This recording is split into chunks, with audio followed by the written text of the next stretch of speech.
I've came back to it. For some reason, it's not recording my voice, but hopefully it won't stop again. So we've done taken her out completely out of the photo and cleaned it up. So now we're going to create a shadow behind her hand. There's a couple ways to do it. You can come over here and click on the background, and we're going to make a duplicate layer. And you're just going to click and drag it to that little plus sign right there, and it will make a another layer. Zoom in her hand. You see how it's just sitting here? So if you create a shadow underneath, it'll make it look like it's actually touching it.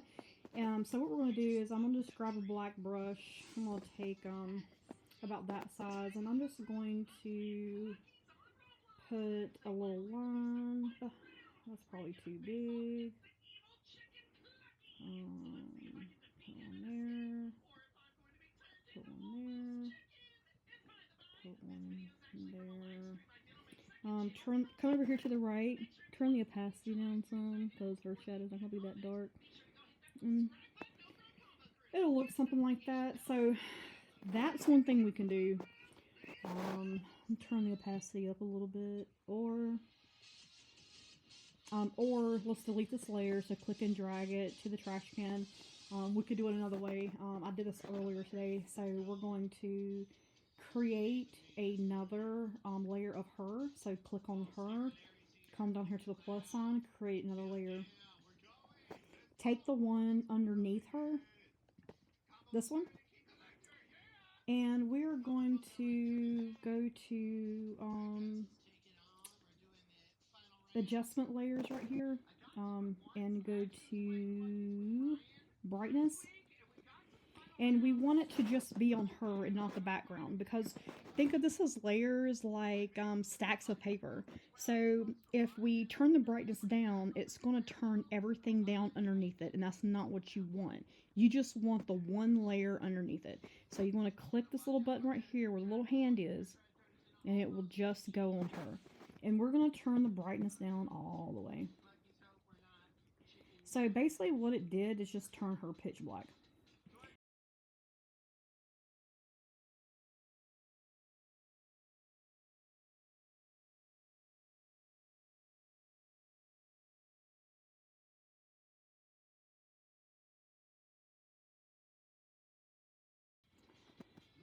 Alright, it started recording again. I don't know what's going on with my phone, but anyway, we're going to click on her, and I hope y'all didn't hear me cussing. And we're going to Command T, and we're just going to bring her, you see where she's dark? We're going to bring her, like, we just want to make it where you can just see a shadow.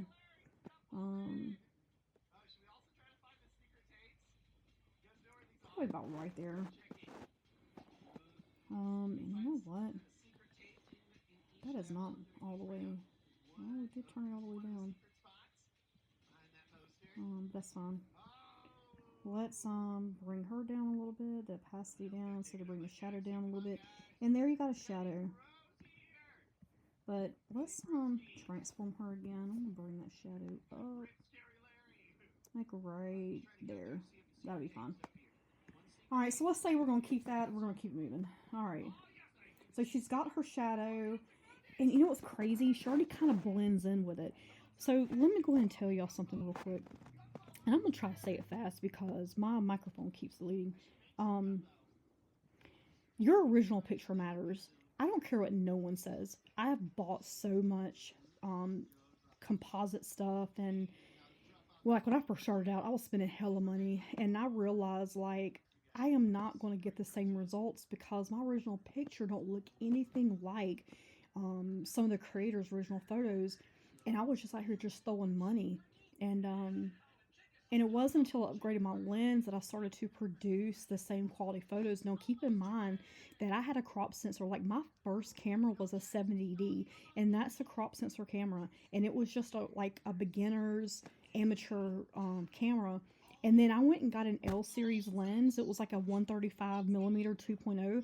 I spent $1,000 on that lens, and y'all, I was taking photos like everybody else. Like, you couldn't even tell that I had a crop sensor camera because that 135, like, the photos were crispy. Anyway,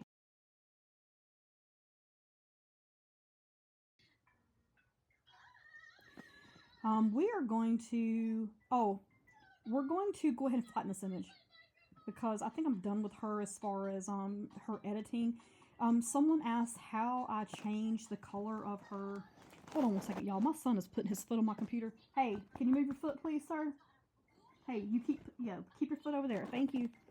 So we're going to create another layer. So click on the layer and come down here to the little plus sign, click and drag. And now we're going to change the color of her coat. So the easiest way to do this is go down here to your adjustment layers, and we're going to click on hue saturation. And basically what I'm wanting to do is just find the color purple that I want. And I'm just going to take the slider up here, and we're just going to go back and forth. And I think I like that. So what we're going to do is come down here, click on the blank hue saturation, and Command I, it will inverse it.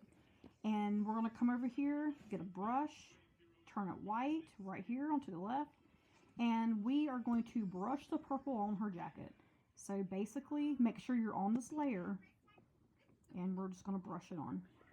So I'm going to pause the video here and give y'all time to brush it over all the pink. Make sure you get her jacket and her hat, okay? So I will be back in a minute after we get this done.